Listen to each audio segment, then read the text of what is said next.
Welcome back. Chattanooga natives doctors Jeremy and Jermaine Hockstrom have returned home, now working at CHI Memorial Hospital. I spoke with the twins about their passion for medicine and how their TikTok videos are helping them reach even more people. People can probably obviously look and say they look a lot alike. Well, there's a reason for that because they are twins. So let's just start by talking about, a little bit about your story. Was this something, the medical field, that both of you were interested in from the beginning, or maybe was one of you interested and the other decided, oh, I may take a look at that too? How did this all come about? Yeah, so I would say I definitely was not interested in the very beginning. It was kind of more along the way. I think you were more interested in the beginning. Yeah, yeah, yeah. Kind of growing up, I would say we initially had our sort of own ideas of what we wanted to do, which initially was like, for some reason, I had the thought of like being a lawyer. I think he had the thought of being an architect because he could draw like really well. Yeah, But kind of along the way, we essentially found ourselves kind of more in the science realm of everything. And kind of we both liked it, found ourselves doing well in it. And we just kind of fell in love with the idea of medicine and kind of what that could provide for the community. And as we sort of went along, we kind of got a better understanding of what it would be like to, what a shortage of physicians that was coming. And this was pre-COVID, just understanding what those numbers were looking like, understanding what the need was really going to be, and wanting to be in the position to help people and to kind of fill that void. But now, of course, here we are post-COVID, the void is even bigger. So Talk about that a little bit, about what you'll see when you kind of mentioned there, being able to help the community and serve. And first of all, when you look at like African American doctors and twin brothers, what did you see that, of course, the needs that you all really want to say, this is something we need to do to really change the health of our community? What are some of the issues that you all are most passionate about and focused on and trying to get the word out in the community and with your patients?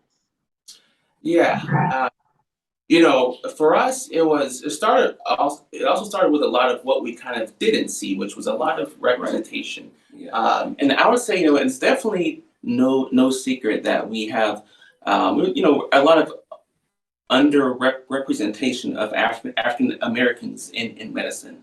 So by us doing what we are doing, we're hoping to really set a really good example, kind of show that this path is possible. It can be challenging, but it's possible, right?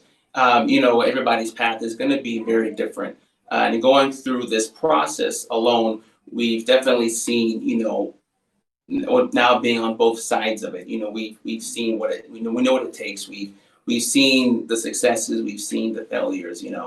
And with that being said, for us, each step of the way, we don't always, again, see people that look like us every step of the way. So now we're sort of in a position where we can sort of guide and lead others that maybe want to take a similar path, to not only be inspired, but to have that confidence to go out there and strive for that dream.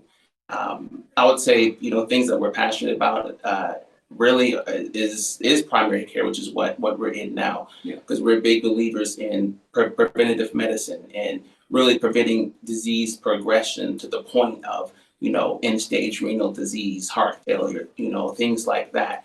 And we think that with, more with adequate education and patient understanding, we can, achieve that and see those numbers decline more. What do y'all see as some of the barriers, though, in our community when it comes to healthcare? Why African Americans are, more likely to get sick, more likely to die from diseases? How do we change that? Yeah, I would say it definitely goes back to what we commonly call the social determinants of health. And that includes, access to education, access to healthcare as a whole. Poverty is a big issue. Even just access to the right food. So in Detroit, there are areas that we would call food deserts. And so because of that, people have lack of access to the proper nutrition, which affects their health. People have lack of access to a ride just to go and see the doctor, which is where, the infrastructure of public transportation becomes very important. So there's a lot of factors here that really contribute to the disproportion. Right. When it comes to something as simple as like an asthma flare up, you can think on one side, well, gosh, are they taking their medication okay? Are they taking it as they're supposed to do? Then on the other side, you're also thinking, okay, well, are they able to, is their home environment, is the air clean at home? Is there mold growing in the house? Are they able to afford the process to remove that, to clean the air, to get new air filters and so on and so forth? Is the house a really old house where, it has a lot of old, things in the environment? So it's a lot of factors that go into play with those social determinants that are always, that it presents the biggest challenge. So that's kind of it in like a nutshell, I guess. Yeah, that's really important when you start looking at that. And like you said, some of those basic things, and you said like food desert there in Detroit, and we've covered here, there are food deserts here in this area too, Yeah. where people, there's not access, you think about it, a lot of us, we say we go outside of our house and, we have our choice of which grocery store we want to go to. Yeah, exactly. And to think that there are areas where there are no grocery stores, within a walking distance, or people, like you said, don't have access to they don't have cars, and how do they get, to the grocery store? So these are all things that have to change as far as like, preventative health care. Exactly. Yeah. And so, kind of helping to bring more awareness to that, especially to the leaders that are ultimately making the big decisions in the community, what is a key thing. Yeah. Okay, now we're going to change on a little lighter note and talk about, so you doctors are also known on TikTok as well as the twin doctors there. So whose idea was that? So I think we kind of had oh man, well, I'll tell you what, I think it was late. It was literally late one night. It was around, gosh, I want to say 8 p.m. And we had been discussing for a few weeks, like, hey, there's this thing called TikTok, and keep hearing about it. We had eventually downloaded the app just to kind of see what was it about. And it was really easy to see why people liked it a lot. Then we saw other medical professionals that were on there too, kind of doing different things, reaction videos, just humorous stuff, medical education, little clips.